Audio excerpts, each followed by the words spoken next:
অজয়, তোমাক বহুত বহুত ধন্যবাদ। তুমি ইমান কষ্ট কৰি মোক পঢ়ালা আৰু মোৰ মনৰ আশা পূৰণ কৰিলা।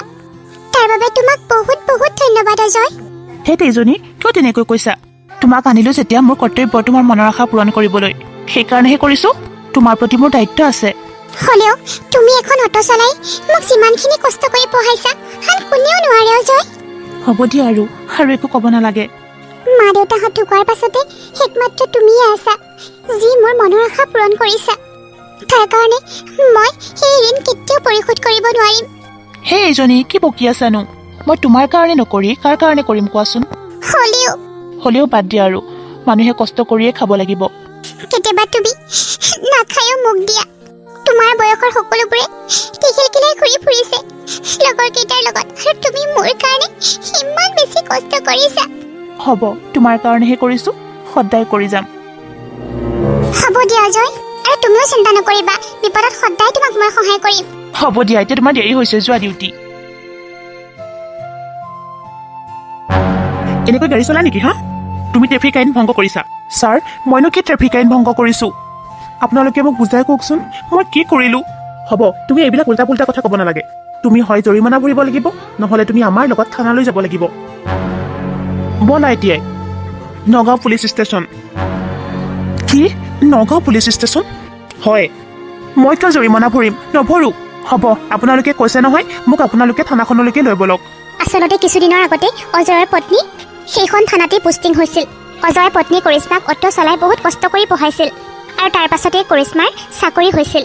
পুলিচ কেইজনে কৈছে যেতিয়া মই যাওঁ, আৰু থানাততো মোৰ ৱাইফ আছে, তাইতো বচাবই মোক। বলক থানালৈকে যাওঁ, বল এতিয়াই। ইফালে থানাত DSP কৰিশ্মাই কাৰোবাক ফোনত ধমকি দি আছিল। আপোনালোকে কথা ক'লে বুজি নাপায় নেকি? নহ'ব, মোক সিমানখিনিয়ে লাগিব। মই কৈছো নহয়, উল্টা পুল্টা কথা ক'লে কিন্তু মই বেয়া পাওঁ। মেডাম। ৰাজেশ। হয় মেডাম। এওঁক থানালৈ কিয় আনিছা? কি দুখ কৰিছে? মেডাম, এই অটো ড্ৰাইভাৰজনে ট্ৰেফিক আইন উলংঘন কৰিছে, আৰু তেওঁক ইমানবাৰ বুজাইছো জৰিমনা নিদিওঁ বুলি কৈছে। আৰু অজয়ে আশাভৰা দুচকুৰে পত্নী কৰিশ্মাৰ ফালে চাই আছিল। কি জৰিমনা নভৰো বুলি কৈছে? তেতিয়াহ'লে তেখেতৰ অটোখন জব্দ কৰি লোৱা। আৰু শুনা, অটোখন জব্দ কৰাৰ পাছতহে এখেতক যাবলৈ ক'বা। কৰিশ্মা, হ'ব মেডাম, অটোখন জব্দ নকৰালৈকে এখেতক আমি যাবলৈ নকওঁ। অজয়ে ভবাই নাছিলে যিখন অটো চলাই চলাই ঘৈণীয়েকক ইমান ডাঙৰ চাকৰি এটা দিয়ালে, আজি যে সেইখন অটোকে জব্দ কৰাৰ কথা ক'ব সি কেতিয়াও কল্পনা কৰা নাছিল। আৰু শুনা, সোনকালে অটোখন জব্দ কৰি এওঁক যাবলৈ কোৱা। হ'ব, মই বাৰু অটোখন থৈ যাওঁ, বলক।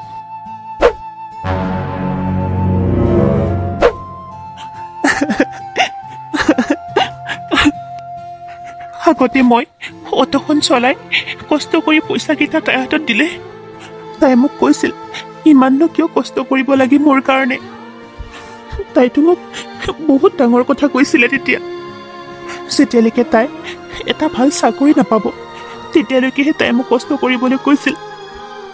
তাৰপিছত কৈছিল, অজয়, মই তোমাক ৰজাৰ দৰে ৰাখিম চাবা। ঘৈণীয়েকৰ কথা শুনি অজয়ৰ বহুত দুখ লাগিছিল। অজয়ৰ এটা 6 বছৰীয়া সন্তানো আছিল, আৰু এজনী বৃদ্ধা মাকো আছিল। আজি পইচাই বেছি নাপালো নহয়, মাক এবাৰ ডক্টৰৰ ওচৰলৈ লৈ যাব লাগিছিল। কিবা হৈছে ঠিক নাই, আহোঁতে ইমান কাহি আছিলে, মোৰ বেয়াই লাগিছে। কিন্তুতো মই অটো চলাবই লাগিব, অটো নচলালে ঘৰখন কেনেকৈ চলিব?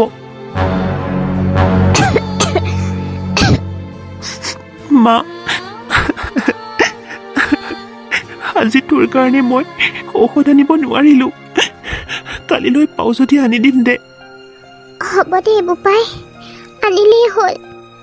তই কচোন, কিয় মন মাৰি আছ? কান্দিছ কিয় তই? মা, কৰিশ্মা সলনি হৈ গ'ল। আগৰ কৰিশ্মাজনী হৈ থকা নাই। কি কৈ আছ তই? মা, চাকৰি পাই কৰিশ্মা সলনি হৈ গ'ল। ইমানেই সলনি হৈ গ'ল যে তাই আজি মোক চিনি নোপোৱাৰ ভাও ধৰিলে। যিখন অটো চলাই তাইক মই DSP বনালো, আজি তাই সেইখন অটোকে জব্দ কৰিব পৰা হ'ল। অজয়, কৰিশ্মাৰ লগত যিদিনা তোৰ বিয়া হৈছিল সেইদিনাখনৰ কথা চাগে তোৰ মনত আছে? তাই কৈছিল নে নাই পঢ়া শুনাৰ কথা?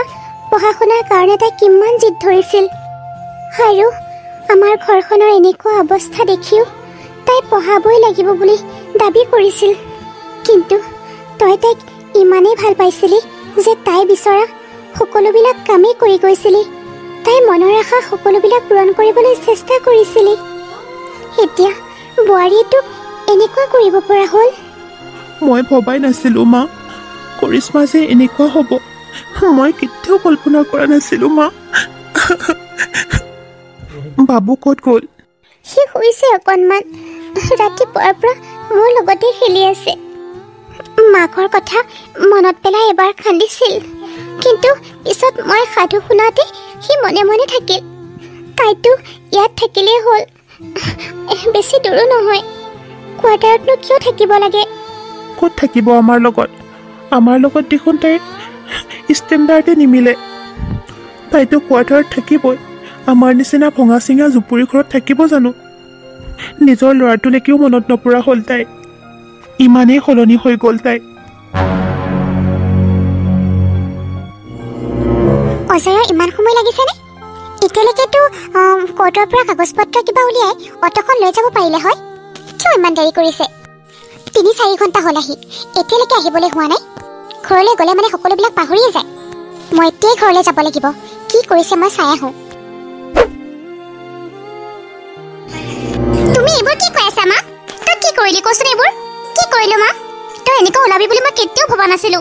তই ইমান সলনি হৈ যাব পাৰিলি। অজয় তোৰ কাৰণে কি কৰা নাছিল কচোন?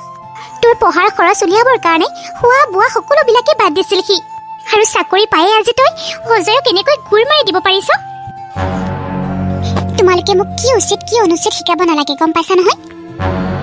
মই কি কৰিব লাগে কি কৰিব নালাগে মই জানো। মোক এডভাইচ নিদিলেই মই ভাল পাম। গতিকে তোমালোকেও মোৰ লগত যোগাযোগ ৰাখিব নালাগে।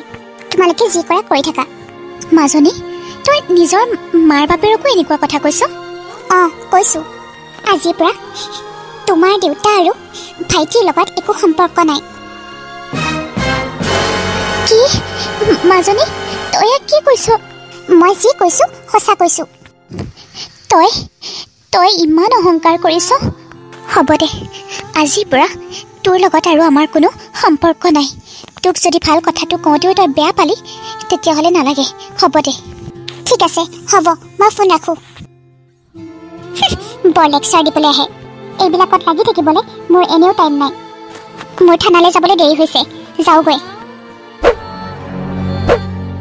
ৰূপ, তুমি এইখিনিতে থাকা, মই অকণমান বজাৰ কৰি আহোঁ। ঠিক আছে। এইজনী হৈছে অদিতি। কৰিশ্মাই অদিতিক পুতেকক চোৱা চিতা কৰিবৰ কাৰণে ৰাখি দিছিল। বেলেগত নাযাবা কিন্তু, এইখিনিতে থাকিবা। ঠিক আছে, তুমি যোৱা। অঁ, সৌজনী দেখোন আইতা। আইতা আইতা। দেহা, তই? অঁ আইতা। তই ইয়াত কেনেকে?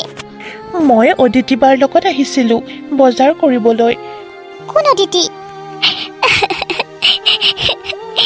দেহা, তোলৈ বহুত মনত পৰি আছিল। মোৰো মনত পৰি আছিলে আইতা। তুমি মোক তোমাৰ ওচৰলৈকে লৈ ব'লা। মই মাৰ লগত নাথাকোঁ। মই মাৰ লগত থাকি বেয়া পাওঁ। মায়ে এজন খুৰাৰ লগত থাকে আৰু মাৰ লগত মোক শুবলৈও নিদিয়ে। কি? অঁ আইতা, মোক মাৰ লগত শুব নিদিয়ে। দেহা, তোমাৰ মায়ে কোন খুৰাৰ লগত থাকে মোক কোৱাচোন। মই চিনি নাপাওঁ নহয় আইতা। মোক খুৰা বুলি ক'বলৈ চিনাকি কৰি দিছে। সেই খুৰাজন সদায় আমাৰ কোৱাৰ্টাৰলৈ আহে আৰু মাৰ লগত থাকে। মাৰ লগত মই শুব বিচাৰিলে মোক মা আৰু খুৰাই দুয়োটাই মাৰে। মই আৰু মাৰ লগত নাথাকোঁ আইতা। তুমি মোক ঘৰলৈকে লৈ ব'লা। ৰূপ, এতিয়াই ঘৰলৈ ব'লা। কাৰ লগত কথা পাতি আছা তুমি? হা, ব'লা ঘৰলৈ। আপুনি বেয়া নাপাব, মই ল'ৰাটোক মাকৰ ওচৰলৈ লৈ যাবই লাগিব। মই যদি তাক লৈ নাযাওঁ তেতিয়াহ'লে DSP মেডামে কি কৰিব ঠিক নাই। মোক আগতেই সকীয়াই থৈ দিছে যে ৰূপে কেতিয়াও যাতে আপোনালোকৰ কাষ চাপিব নোৱাৰে, যাতে আপোনালোকৰ ওচৰলৈ যাব নোৱাৰে। গতিকে মই তাক আপোনালোকৰ লগত পঠাব নোৱাৰোঁ। দেহাও যা, মাৰ ওচৰলৈ যায় এতিয়া। এনেকৈ যদি তুমি নোকোৱা নমতাকৈ আমাৰ লগত গুচি যোৱা, তোমাৰ মায়ে কি কৰিব ঠিক নাই। হ'ব দিয়া, তোমাৰ দেউতা আৰু মই এদিন তোমালোকৰ কোৱাৰ্টাৰত গৈ তোমাক লৈ আহিম। মই নাযাওঁ আইতা। মোৰ কথা শুনা বোপা, এতিয়া তুমি এই বাইদেউজনীৰ লগতে ঘৰলৈকে যোৱাগৈ যোৱা। মই তোমাক কথা দিছোঁ, আমি তোমাক লৈ আহিমগৈ। যোৱা যোৱা, ঘৰলৈ যোৱা। মোৰ অকণমান বজাৰ কৰিবলগীয়া আছে, সেইখিনি কৰি ঘৰলৈ যামগৈ।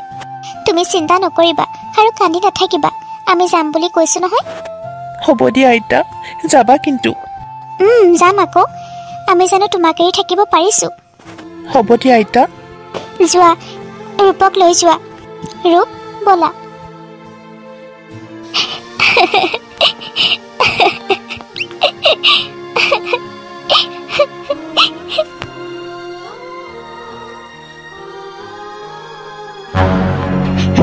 মোৰ বৰ ভয় লাগিছে।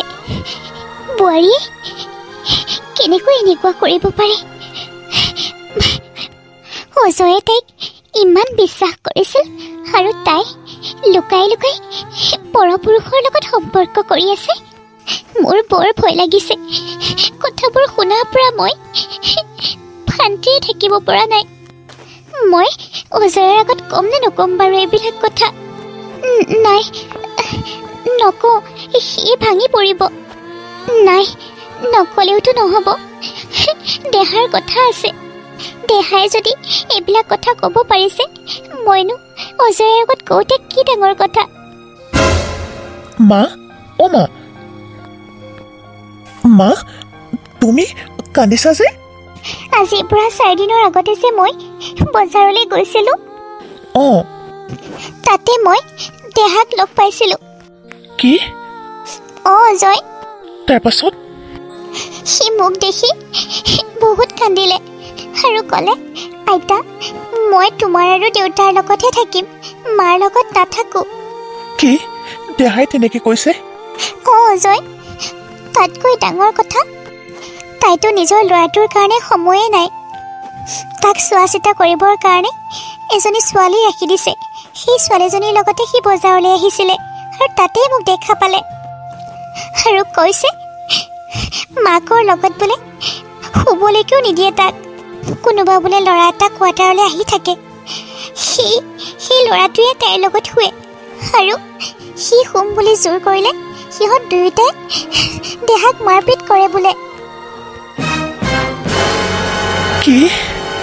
অঁ অজয়, সি মোৰ লগত আহিবৰ কাৰণে বহুত জোৰ কৰিছিল, বহুত কান্দিছিল, কিন্তু মই বহুত কথা চিন্তা কৰি মোৰ লগত নানিলোঁ।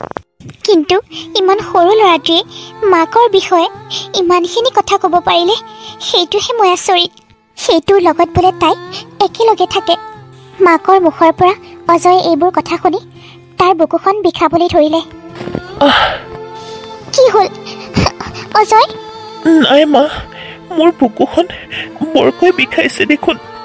কি হৈছে তোৰ আকৌ? নাই, একো হোৱা নাই মোৰ। মা, আমি কালিলৈ ৰাতিপুৱাই তাই থকা কোৱাৰ্টাৰটোলৈ যাম। কি? অঁ মা। ঠিক আছে, হ'ব দে।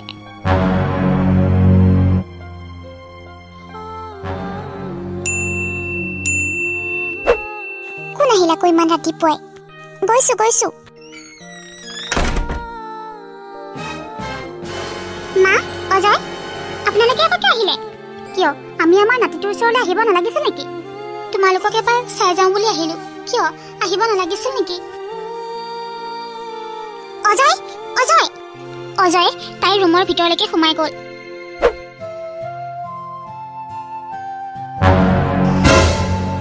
অজয়ে কৰিশ্মাৰ ৰুমলৈ সোমাই গৈ দেখা পায় যে এজন ল'ৰা তাইৰ ৰুমত বহি আছিল আৰু অজয়ৰ বহুত খং উঠিল। কোন হয় তই? মই মোৰ ল'ৰাটোক বেলেগ ৰুমত শুৱাই তহঁতে ইয়াত লিলিমাই কৰি আছ? অজয়, তুমি ইয়াক এনেকৈ ক'বলৈ ক'ত সাহস পালা? অজয়! কৰিশ্মা, ই কোন? তোমাক এনেকৈ মাৰিবলৈ আৰু মোক কথা শুনাবলৈ ক'ত সাহস পালে? এইজন, মই যে তোমাক কৈ থাকোঁ মোৰ জীৱনটো ধ্বংস কৰি দিলে বুলি। এইটোৱেই গাঁৱলীয়া ভিক্ষাৰী। এই কথাষাৰ শুনি অজয়ৰ আৰু খং উঠিল আৰু খঙতে তাৰ হাত ভৰি কঁপিবলৈ ধৰিলে। দেউতা দেহা, তোমাৰ যে চৰিত্ৰ ইমান বেয়া হ'ব পাৰে মই কেতিয়াও ভবা নাছিলো। সেইকাৰণে তুমি আমাৰ লগত থাকিবলৈ নিবিচাৰা নহয় জানো? তোমাৰ সুখৰ কাৰণে, তোমাৰ ৰোমাঞ্চৰ কাৰণে তুমি বেলেগকৈ আছা আহি। বেলেগৰ লগত শুব পাইছা যে। অঞ্জলিৰ লগত ৰাতি থকা ল'ৰাটো বেলেগ আন কোনো নাছিল, তাইৰে ছিনিয়ৰ অফিচাৰ আছিল। আৰু গিৰিয়েকৰ পৰা বেলেগকৈ থকাৰ পৰাই তাই সেই ছিনিয়ৰ অফিচাৰজনৰ লগত অবৈধ সম্পৰ্ক ৰাখি আহিছিল। আচলতে যি হ'ল ভালেই হ'ল, জানিলি যে কথাবোৰ। তহঁতৰ নিচিনা গাঁৱলীয়া ভূতৰ লগত, ভিক্ষাৰীবোৰৰ লগত মই থাকিবলৈ এনেও নিবিচাৰোঁ। শুন, বাধ্যত পৰিহে মই তোৰ লগত বিয়া হৈছিলোঁ, গম পালি নহয়? এনে মই তোৰ নিচিনা এটা অটো ড্ৰাইভাৰৰ লগত মই বিয়া হওঁ নেকি? তই ক'ত আৰু মই ক'ত? গতিকে গম পালি ভালেই হ'ল। আজিৰ পৰা যাতে আৰু তহঁতে মোৰ চকুৰ সন্মুখলৈ কেতিয়াও নাহ।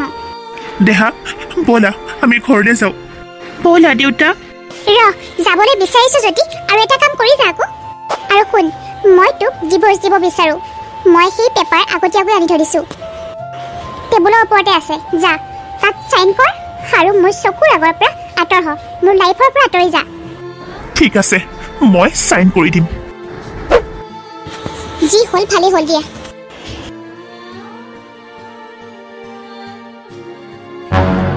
কি কৰোঁ মই এতিয়া?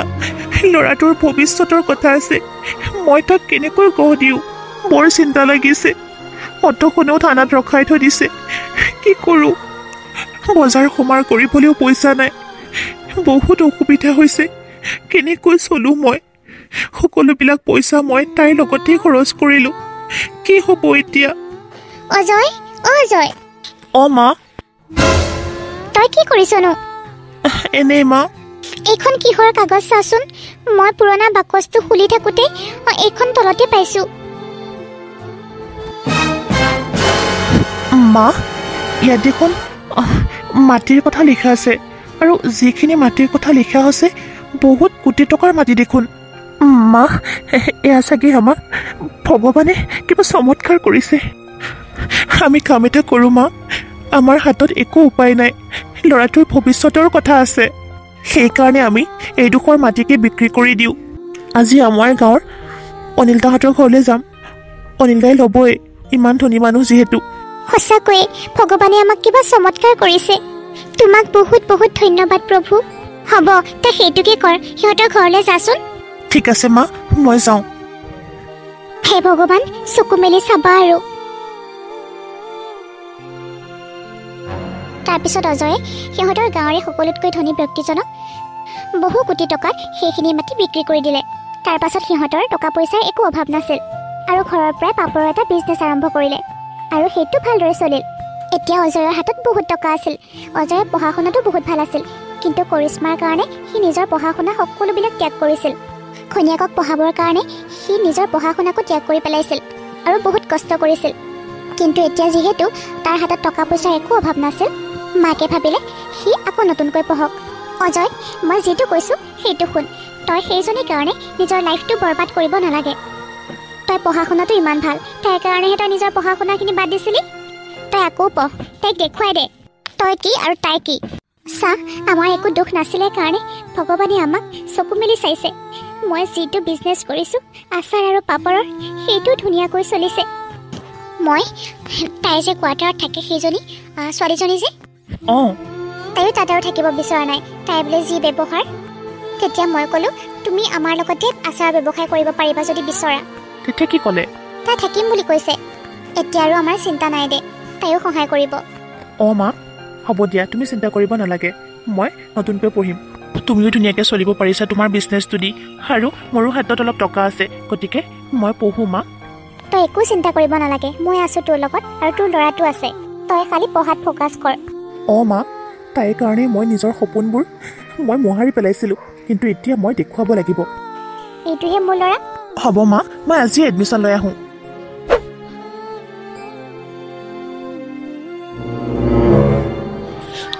আজি মোৰ মনটো কেনেকুৱা লাগিছে। তই তোৰ কষ্টৰ ফল পাইছ আজি। হয় অজয় বোপা, তই বহুত কষ্ট কৰিলি আৰু সেইকাৰণে আজি তই তাৰ ফল পাইছ। অ' মা, আজি যদি মই তাইৰ কথা ভাবি থকা হ'লে মই আজি ইমানখিনি কেতিয়াও উন্নতি কৰিব নোৱাৰিলোঁ হয়, ইমানখিনিত কেতিয়াও থাকিব নোৱাৰিলোঁ হয়। তুমি কাৰো কাৰণে বেয়া চিন্তা কৰা নাই, সেইকাৰণে তোমাক ভগৱানে চকু মেলি চাইছে আৰু সেইকাৰণে তুমি এজন SP ৰূপে নিযুক্তি লাভ কৰিলা। অ' জয়দা, তুমি একেবাৰে চাকৰি পোৱাৰ কথা গোটেই গাঁওখন একে ৰজনজনাই আছে। এটা অটো চলাই ফুৰা ল'ৰা এটাই যেতিয়া SP ৰূপে নিযুক্তি লাভ কৰে মানুহে কেনেকুৱা ভাবিব সেইটো ভাবচোন এবাৰ। মই দুখীয়া মানুহৰ কাৰণে বহুত কিবা কিবি কৰিব বিচাৰোঁ, সেইটো মোৰ সপোন আছিল আৰু সেয়াই চাগে মোৰ সপোনটো আজি পূৰণ হৈছে। মোৰ মনটো বহুত বহল আছিল, কিন্তু মই তাৰ হিচাপে একো পোৱা নাছিলোঁ। কিন্তু এতিয়াৰ পৰা যেতিয়া পাম মই সকলো দুখীয়া মানুহকে সহায় কৰিম যিমানখিনিলৈকে পাৰোঁ। সঁচাকৈ জয়, তই বহুত ভাল ল'ৰা। আৰু ল'ৰাটোকো ভাল শিক্ষা দিব লাগিব, তাকো এখন ভাল স্কুলত নাম লগাই দিছোঁ। সিও ভাল হ'ব, সিও তোৰ দৰে হ'ব চাবি। বনাব লাগিব আকৌ। আৰু এতিয়া 2-3 মাহলৈকেতো মই আঁতৰতে থাকিব লাগিব। 3 মাহমানৰ পাছতহে মই অলপ টকা খৰচ কৰি ইয়াতে পোষ্টিং কৰাই ল'ম। য'ত কৰিশ্মাই চাকৰি কৰিছিল পাৰোঁ যদি তাতেই কৰিম। হ'ব দে, এতিয়া মই যাওঁ, গাঁৱত আজি খানা হ'ব। হ'ব, মই পইচা দিম, চিন্তা কৰিব নালাগে। ময়ো যাওঁ অজয়দা, আকৌ আহিবি যা। বেচেৰীজনীয়ে মোক কম সহায় কৰি দিয়ে নে? হ'ব দিয়ক, কিয় নিদিম আকৌ। হ'ব, মই আহি আছোঁ ৰ'ব। মা, মই যাওঁ দিয়া, ৰাতি 9টাত আহি পাম আহি বাৰু। ঠিক আছে, যা। অভিষেক, তুমি ইয়াত কি কৰিছা হা? কি কৰিছোঁ? যি কৰিছোঁ মই ভালেই কৰিছোঁ। তুমি খোজ লৈছা, তাৰ ভিডিঅ' বনাইছোঁ মই। তুমি মোক 5 লাখ টকা দিবানে নাই কোৱা? 5 লাখ টকা? 5 লাখ। নহ'লে এই ভিডিঅ'টো ছ'চিয়েল মিডিয়াত পৰাৰ লগে লগে তোমাৰ অৱস্থা কি হ'ব এবাৰ তুমি নিজেই ৰিয়েলাইজ কৰা। তুমি মানে মোক সঁচাকৈ ভাল পোৱা নাছিলা? তুমি মানে মোক ইউজ কৰিলা? তোমাৰ কেনেকৈ সাহস হ'ল মোৰ লগত এনেকুৱা কৰিবলৈ? তুমি মোক ভাল পোৱা নাছিলা, তুমি মোৰ শৰীৰটোকে ভাল পাইছিলা। তুমি যি ভাবা তাকেই ভাবা, মুঠতে মোক 5 লাখ টকা লাগে, নহ'লে মোৰ আৰু তোমাৰ লগত একো কথা নাই। মই এতিয়াই ভিডিঅ' এৰি আছোঁ, দিবানে নে নিদিয়া? নহ'লে মই ছ'চিয়েল মিডিয়াত দিওঁ। নালাগে, নিদিবা, মই তোমাক পইচা দিম। 5 লাখ নালাগে, মই 6 পৰা 7 লাখ দিম। তুমি প্লিজ ভিডিঅ'টো ডিলিট কৰি দিয়া, মানুহে দেখিলে কথাটো বৰ বেয়া হ'ব আৰু মোৰ চাকৰিও যাব, মই কোনোফালে নহ'ম। প্লিজ ভিডিঅ'টো ডিলিট কৰা। হ'ব, কালিৰ ভিতৰত তুমি পইচাখিনি মোক দি থৈ আহিবা আৰু মই যাতে খুজিলেই পইচা পাওঁ। মই বহুত ডাঙৰ ভুল কৰিলোঁ। মই যাক আপোন বুলি ভাবিলোঁ সেই মোক খাপ হৈ খুটিয়ালে। মই মানুহক চিনি নাপালোঁ।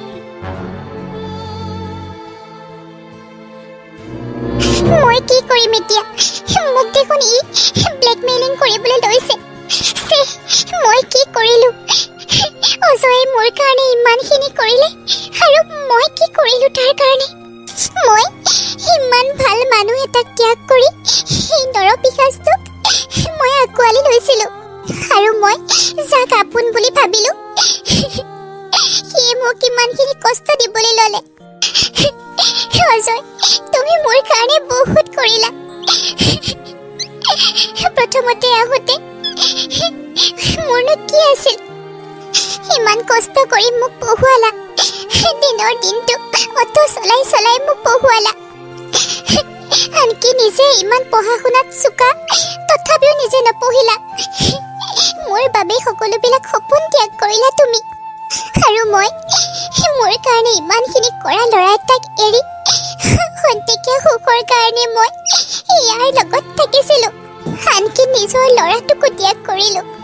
কিন্তু এতিয়া মই মোৰ ভুলৰ শাস্তি পাইছোঁ। অজয় আজি SP আৰু মই ধ্বংস হৈ গ'লোঁ। মই মোৰ ভুলৰ শাস্তি পালোঁ। এতিয়াহে গম পাইছোঁ সেই অভিষেক নামৰ যে নৰপিশাচটো এজন বিবাহিত আছিল আৰু তাৰ 2টা সন্তানো আছে। সি মোৰ শৰীৰটোহে উপভোগ কৰিছিলে। সি মোক কেতিয়াও সঁচা অন্তৰে ভাল পোৱা নাছিলে। কিন্তু মই সেইবোৰ কথা তাক কেনেকৈ কওঁ? যদি ভিডিঅ'টো ছ'চিয়েল মিডিয়াত দি দিয়ে, কিবা ক'লেই সি ডাইৰেক্ট কৈ দিয়ে ভিডিঅ'টো মই ভাইৰেল কৰি দিম আৰু মই মনে মনে থাকিব লগা হয়। মোৰ মূৰে কাম নকৰা হৈ গৈছে। ইমান টকা আৰু মই ক'ৰ পৰা দিম? মোৰ জমা পুঞ্জি যিমান আছিলে সকলোবিলাক মই তাকেই দিছোঁ। আনকি যোনে মোৰ কাৰণে সমস্ত ত্যাগ কৰিলে তাৰ কাৰণেও মই এটকাও দিব নোৱাৰিলোঁ। ইমান মৰমীয়াল হাজবেণ্ড এজন থকাৰ পাছতো কেনেকৈ মই ইয়াৰ জালত পৰিলোঁ। মোৰ জীৱনটো ধ্বংস হৈ গ'ল আৰু মোৰ আৰু একো নাই। গোটেই কষ্ট কৰা টকা পইচা সকলোবিলাক শেষ হৈ গ'ল। কৰিশ্মাৰ জীৱনটো ধ্বংস হৈ গৈছিল। তাই ভালদৰে খোৱা বোৱা কৰিবলৈও বন্ধ কৰি দিছিল। দুখ চিন্তা আৰু হতাশাই তাইক একেবাৰে দুৰ্বল কৰি পেলাইছিল। হয় কওকচোন। মেডাম, মানে আমাৰ থানালৈ নতুনকৈ ছাৰ আহিব, মানে নতুন এছ.পি. ছাৰ আহিব।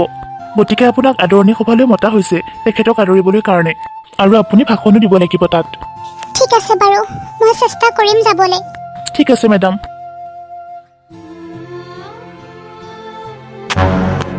অঁ, সৌজনী দেখোন অঞ্জলিৰ দৰে লাগিছে, হয়নে নহয় বাৰু? হয় মা, মই অঞ্জলিয়ে দিয়ক। আপুনি চাগে ভাবিছে এইজনী অঞ্জলি হয়নে নহয়? সকলোবিলাক জানিও অজয়ৰ মাকে অঞ্জলিক অকণমান টানকৈ ক'লে, নাই, তোক আমি চিনি নাপাওঁ। তই মোৰ ল'ৰাটোৰ লগত যি অন্যায় কৰিলি আৰু নাতিটোৰ লগত যি অন্যায় কৰিলি মই কেতিয়াও পাহৰিব নোৱাৰোঁ। মা, মোক আপোনালোকে ক্ষমা কৰি দিয়ক। মই বহুত ডাঙৰ ভুল কৰিলোঁ। মই আপোনালোকৰ লগতে থাকিব বিচাৰোঁ। আৰু মা, আপুনি অজয়ক ক'বচোন মই তাৰ লগত থাকিব বিচাৰোঁ, তাৰ পত্নী হৈ। মই বহুত ডাঙৰ ভুল কৰিলোঁ। মই আৰু এনেকুৱা ভুল কেতিয়াও নকৰোঁ মা। মোক এবাৰ ক্ষমা কৰি দিয়ক। তুমি যি পাপ কৰিছিলা তাৰ ফলটো তুমি ভুগিবই লাগিব। চাওঁ, তুমি এইখিনিৰ পৰা আঁতৰ হোৱা, মোক যাবলৈ দিয়া। মা, মা, শুনকচোন। অঞ্জলি? অভিষেক, তুমি? অঁ, মই তোমাৰ ওচৰলৈকে যাম বুলি ভাবিছিলোঁ। তুমি লাগিলে মোৰ ভিডিঅ'টো ভাইৰেল কৰি দিয়া। লাগিলে তুমি মোক মাৰিয়ে পেলোৱা। মই আৰু তোমাৰ লগত থাকিব নোৱাৰোঁ। কোননো আহিলে? দৰ্জা খোলা আছে, সোমাই আহকচোন। অজয়, কোন হয় তুমি? তোমাক চিনি পোৱা নাই। মই কৰিশ্মা। মোৰ ল'ৰাটো দেখোন তোমাৰ লগতে আছে। এতিয়া তোমাৰ আৰু মোৰ মাজত তেনেকুৱা কোনো একো সম্পৰ্ক নাই, আৰু দেহাই মোৰ লগত থাকিহে ভাল পায়। সেইকাৰণে তাক ইয়াতে থাকিবলৈ দিয়া। তোমাৰ লগত থাকিলে তাৰ বহুত অশান্তি হ'ব, আলৈ এঠানি হ'ব সি। তুমি আৰু মোৰ ঘৰলৈ কেতিয়াও নাহিবা। দ্বিতীয়বাৰ আহিলে কিন্তু কথা বেয়া হৈ যাব। যাবানে নে গোটেই বাহিৰ কৰি দিম?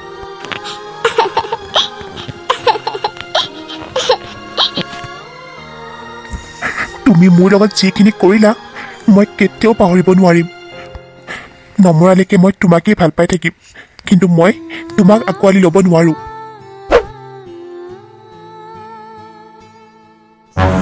মোক চাকৰিৰ পৰাও নিলম্বন কৰিলে। সেইটোৱে মোৰ ভিডিঅ'টো ভাইৰেল কৰি দিয়াৰ কাৰণে। তাক মই ইমান বিশ্বাস কৰিছিলোঁ, সি যে মোৰ লগত এনেকুৱা কৰিব পাৰিব মই কেতিয়াও কল্পনা কৰা নাছিলোঁ। মাহঁতো মোৰ কথাৰ কাৰণেই ঢুকাল। মই তাক এৰি ইয়াৰ লগত সম্পৰ্ক কৰাৰ কাৰণে সকলোৱে মোক এৰিলে। কিয়নো চাব, মইতো সিহঁতক ভাল ব্যৱহাৰ কৰা নাছিলোঁ। আৰু ভাইটিয়েনো কিয় চাব মোক? যেতিয়া মোক ফোন কৰিছিলে মই কিমান বেয়াকৈ কৈছিলোঁ তাক। মোৰ আজি বুকুখনে বৰকৈ খুন্দা মাৰি ধৰিছে। আজি মোৰ হাতত একোৱেই নাই। না সন্মান আছে, না টকা পইচা আছে, না আপোন মানুহবোৰ আছে। তাৰ কাৰণে মই কাকো দোষ নিদিওঁ। মোৰ নিজৰেই দোষ। মই পাপ কৰিছোঁ যেতিয়া তাৰ শাস্তিটো মই ভুগিবই লাগিব। মোৰটো দেখোন আকৌ বৰ বেয়াকৈ ঘূৰাইছে। আৰু কৰিশ্মাই মৃত্যুক সাবটি ল'লে। কৰ্মফলটো ভুগিবই লাগিব। অটো চলাই গিৰিয়েকে তাইক ইমান কষ্ট কৰি পঢ়াই শুনাই DSP বনাইছিল, কিন্তু তাই প্ৰথমতে গিৰিয়েকক চিনিয়ে পোৱা নাছিল। কিন্তু তাইৰ যিমানবিলাক অহংকাৰ আছিল এটা সময়ত সকলোবিলাক ভগৱানে লৈ গুচি গ'ল। অ' কোন ছোৱালী এজনী পাতত পৰি আছে? এইজনী DSP কৰিশ্মা দেখোন। হা মৰি আছে দেখোন ৰাস্তাতে। মই এতিয়া পুলিচলৈ ফোন কৰিব লাগিব।